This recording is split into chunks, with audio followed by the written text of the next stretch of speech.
Terima kasih Anda masih di Sido Today. Pemirsa, kita ke informasi lainnya di mana Presiden kelima Republik Indonesia yang juga Ketua Umum PDI Perjuangan Megawati Soekarno Putri menyampaikan seruan agar aparat negara seperti TNI, polisi, dan ASN untuk netral di Pilkada serentak 2024. Ya, melalui video yang diputar saat konferensi pers di kantor DPP PDIP Jakarta, Megawati juga mengingatkan adanya sanksi pidana jika melanggar.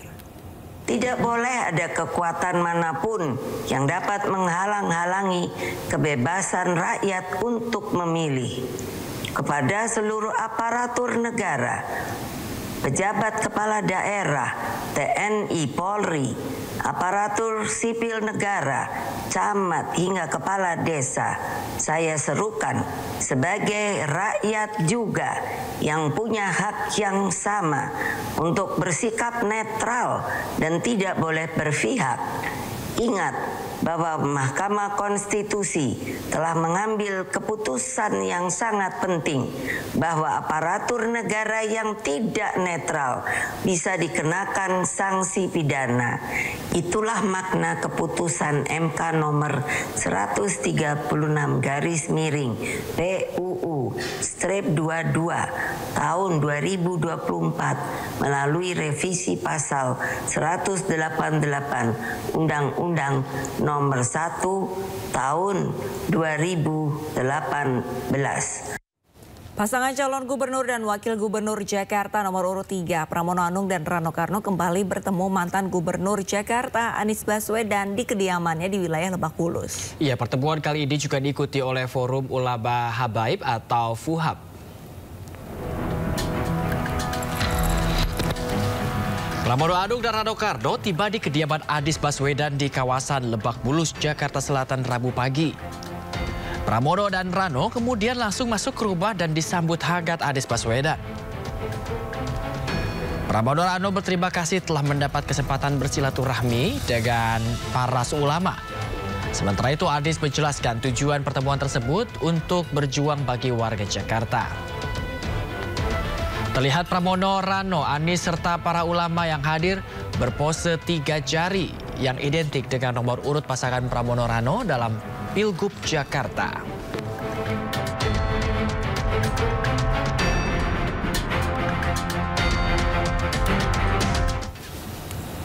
Dukungan terhadap Cagup Jakarta nomor urut 1 Ridwan Kamil terus berdatangan, termasuk dari Presiden ke-7 RI Joko Widodo. RK berharap dukungan ini mampu mendongkrak elektabilitasnya.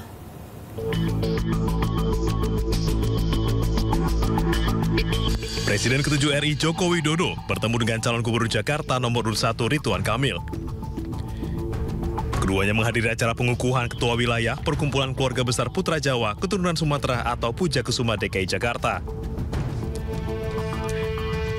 RK menyebut Jokowi menyampaikan dukungan dan doa kepada dirinya, serta meminta RK untuk terus menyapa warga di sisa masa kampanye. Ya, beliau Pak Ridwan Kamil, semua udah tahu. Ada Puja Kesuma mungkin Pak? Bapak mungkin mengenalkan Pak RK Pak? Puja Kesuma Pak? Sudah saya bisikin. Oke, siapa? Ya, semua dukungan pasti berdampak, apalagi yang mendukung adalah tokoh-tokoh kan. Tokoh-tokoh ini kan punya pengikut, punya pengagum. Mudah-mudahan kalau tokohnya mendukung, pengikut pengagumnya juga mendukung. Dukungan juga datang dari relawan Pandawa 5, binaan Luhut Binsar Panjaitan. Relawan ini berkomitmen untuk memenangkan pasangan RK Suswono, terutama di wilayah Jakarta Timur. Di hari yang sama, RK juga menghadiri acara konsolidasi dan istighosah P3 di kantor DPW P3 Jakarta. Dalam konsolidasi ini, RK mengajak P3 bangkit usai pemilu 2024 dan bergerak memenangkan pasangan RK Suswono di Pilkada Jakarta.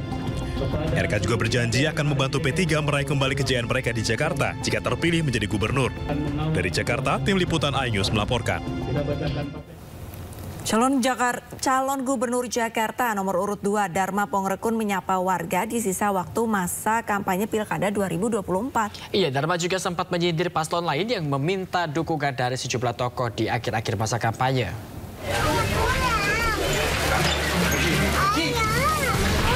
Calon Gubernur nomor urut 2 Dharma Pongrekun terus mencari dukungan di sisa waktu masa kampanye Pilkada Jakarta.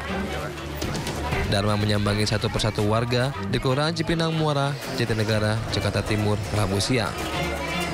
Dharma menyampaikan visi dan misinya langsung ke warga dengan harapan warga Jakarta bisa menentukan pilihan tanpa rasa takut dan iming-iming dari sejumlah pihak. Dharma juga menyebut bahwa dirinya merupakan calon independen yang tak butuh dukungan dari penguasa.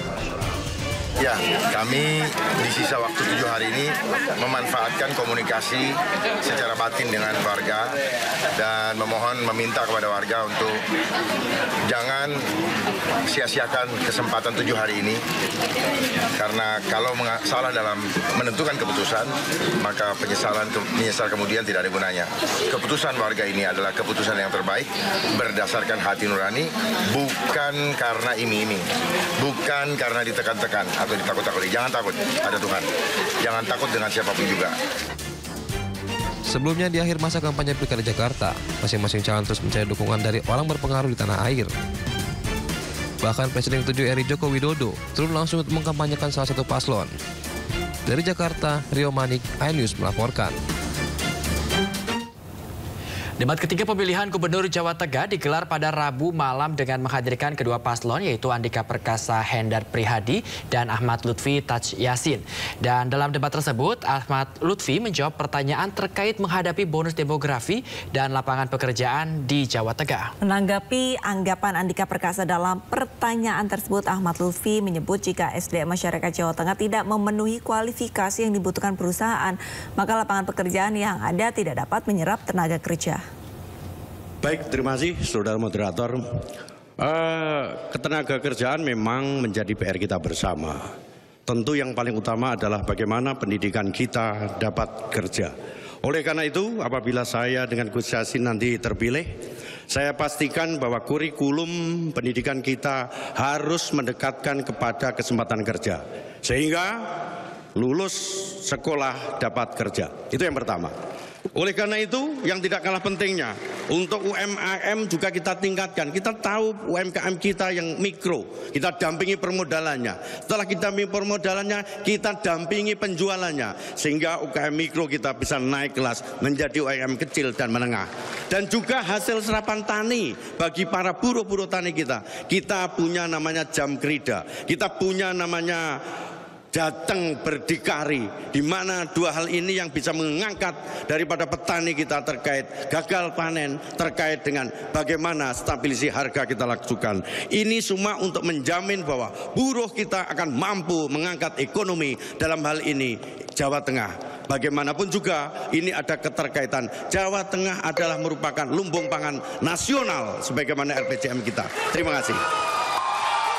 Apabila dalam 5 tahun ke depan kita tidak bisa mengurangi jumlah pengangguran dan masalah ketenaga kerjaan, maka ini akan justru menjadi beban bagi pemerintah provinsi maupun kabupaten kota. Saya mengusulkan kita juga perlu memberikan insentif khususnya kepada usaha-usaha yang menyerap tenaga kerja, sedemikian rupa sehingga mereka punya ruang fiskal maupun anggaran untuk justru melakukan ekspansi. Kalau kita kurangi beban-beban mereka, baik yang sifatnya pajak, retribusi, kita bantu dalam hal perizinan, maka kita berharap akan semakin banyak usaha-usaha yang kemudian tumbuh, kemudian hadir, sehingga menyerap tenaga kerja. Kita berharap semakin banyak usaha yang hadir di Jawa Tengah ini justru mereka menyerap tenaga kerja, termasuk menghadirkan juga usaha-usaha mikro, kecil, dan menengah yang juga bisa membantu menyerap tenaga kerja. KPU Kabupaten Semarang menggelar debat calon Bupati dan Wakil Bupati Semarang. Ya, dalam debat ini kedua pasangan calon Bupati dan Wakil Bupati saling beradu gagasan untuk menarik simpati warga.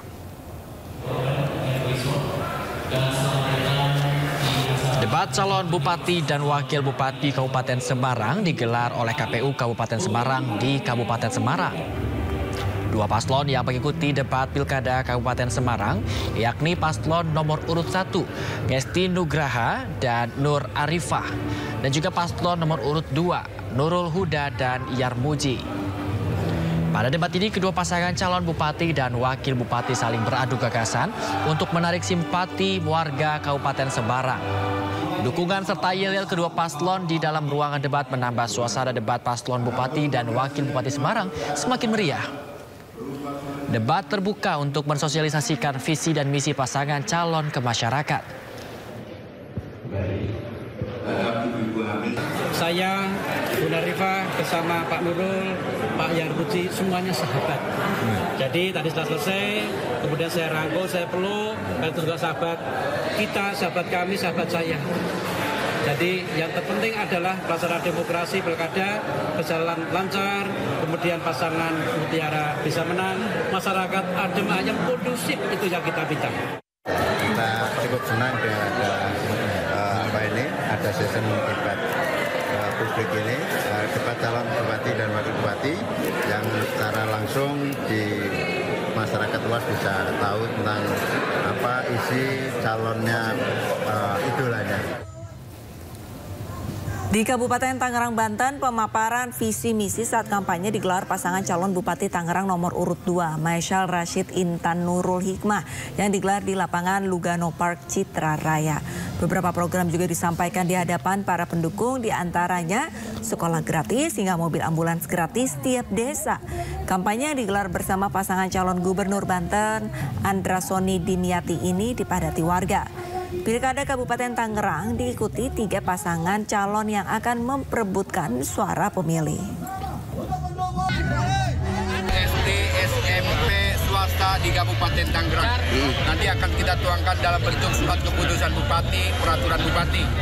Yang kedua, pemberian beasiswa untuk anak-anak SMA yang akan melanjutkan kuliah, tapi masyarakat tersebut, siswa tersebut